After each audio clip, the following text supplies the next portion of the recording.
Okay, today in class we started the pretest for test 17. We're taking a test tomorrow, which is Friday. Let's work out how to do these. I'm only going to do the left-hand side so you can practice the right-hand side. The right-hand side answers will be very similar to the left-hand side. The problems you work out the same way. Number one, I have something squared equals something. If you have something squared, take a square root. X equals, I know the square root of 81 is 9. To get the answer right on test tomorrow, it has to be plus or minus 9 because negative 9 or positive 9 both work. Number two, I have a square, so I'm going to move everything to the other side. I get x squared equals 36. Take a square root on both sides. X equals plus or minus 6. Number three, I have a perfect square on this side and a number on that side. Take a square root. This one will be a little bit more work. The square root of x minus 3 squared is x minus 3. The square root of 25 is plus or minus 5. Add 3 to both sides. I get x equals 3 plus or minus 5. Am I done? No, I'm not done, because I can do 3 plus 5 and I can do 3 minus 5. 3 plus 5 is 8. 3 minus 5 is negative 2. Those are my two solutions. Notice I've got two solutions on every problem. Plus or minus 9, plus or minus 6, 8, and negative 2. I should get two solutions for everything unless, well, I'll show you when it happens, but there'll be like one case where it doesn't. Number 4, I can't take a square root because I have this x term, and this x term doesn't let me take a square root. The only other way I know how to solve this is to factor. So I'm going to factor. I need two numbers that multiply to negative 10 that add to negative 3. Remember, you can use the x for this. The two numbers that multiply to negative 10 that add to negative 3 are negative 5 and positive 2. That equals 0. Zero product property says x minus 5 equals 0. Add 5 to both sides, and you get x equals 5 here. On this side, x plus 2 equals 0. Subtract 2 from both sides. X equals negative 2. So your two solutions to this one are 5 and negative 2. Those are the answers number 4. Number 5, same deal. I have x's in the middle, so I have to factor. I'm going to go ahead and factor this. I need two numbers that multiply to 42 that add to 13, so you can use an x. Two numbers that multiply to 42 and add to 13 are 7 and 6, so you get x plus 7. X plus 6 equals 0. Zero product property, set them both equal to 0. X plus 7 equals 0. X plus 6 equals 0. Subtract 7 from both sides, and you get x equals negative 7. Here you subtract 6 from both sides, you get x equals negative 6. So your two solutions are 7 and negative 6. Number 6, I can't factor this yet. How come I can't factor this? Because it's not in standard form. So we're going to put this in standard form, add 8 to both sides. It's not a like term with any of those, so we won't add it to any of those. We'll just go x squared minus 6x plus 8 equals 0. Factor x minus 4x minus 2. Check, make sure that works. Negative 4 times negative 2 is positive 8. Negative 4 plus negative 2 is negative 6.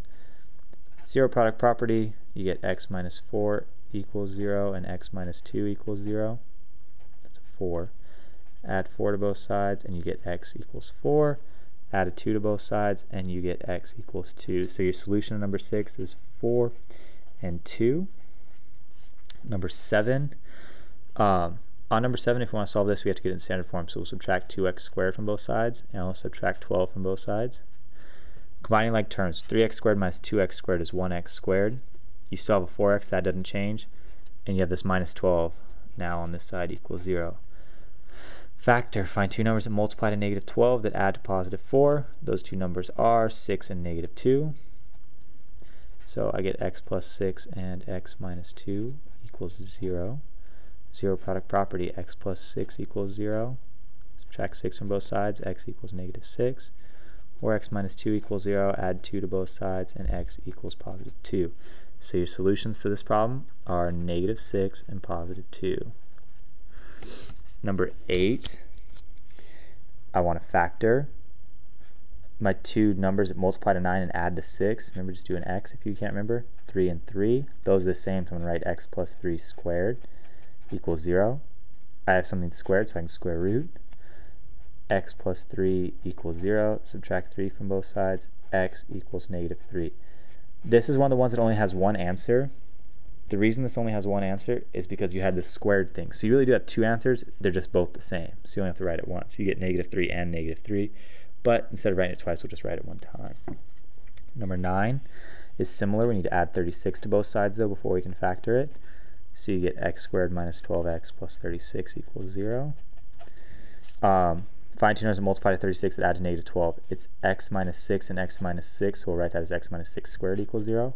Square root on both sides. X minus 6 equals 0. Add 6 to both sides. X equals 6. This is one of those ones that only has one answer again because it had squared. It really does have two answers, but they're both the same. And the last one is the kind that we all have trouble with. You have 2x squared minus 9x plus 10 equals 0. It's not easy because you have a 2 there. So what do? 2x and x. What do you do for the other sides? You find two numbers and multiply to 10. So there's lots of options. You could have 5 and 2 multiply to 10, or 2 and 5, or what else? 1 and 10, or 10 and 1. And you have any of those options. Well, what do you have to do to figure it out? You got to try them. So we're going to sit here and try some options. How do you check? Multiply the middle numbers and see if it'll work. So we'll try the 2x and the 2. 5x is 5x. So that gives me a 5x right here. 2x times 2 is 4x. Can I make 4x plus 5x equal 9x? Absolutely. So it turns out that was my first guess, and the first guess was right. If it wasn't, you'd have to go try more. So the factored form of that is going to be 2x minus 5, because I have to get to a negative 9, and x minus 2. Again, if it hadn't been 5 and 2 that worked, then you would have to try the other ones until you did get something that works. This equals 0. Set this up. You get 2x minus 5 equals 0, and x minus 2 equals 0. Add 2 to both sides. X equals 2. Over here, add 5 to both sides. You get 2x equals 5, divide by 2. You can leave answers as fractions because that's how they'll leave them on tests for you. You get x equals 5/2 or x equals 2. So the solution set is 5/2 or 2. And we're good to go. All right, those are your answers. Make sure you can do this. If you didn't know how to do any of these, I would recommend trying the one on the right-hand side and seeing if you can get it. So like 4 goes with 4. If you didn't know how to do this one, try this one. It'll be basically the same. Anyways, you can keep practicing. Test tomorrow. Good luck.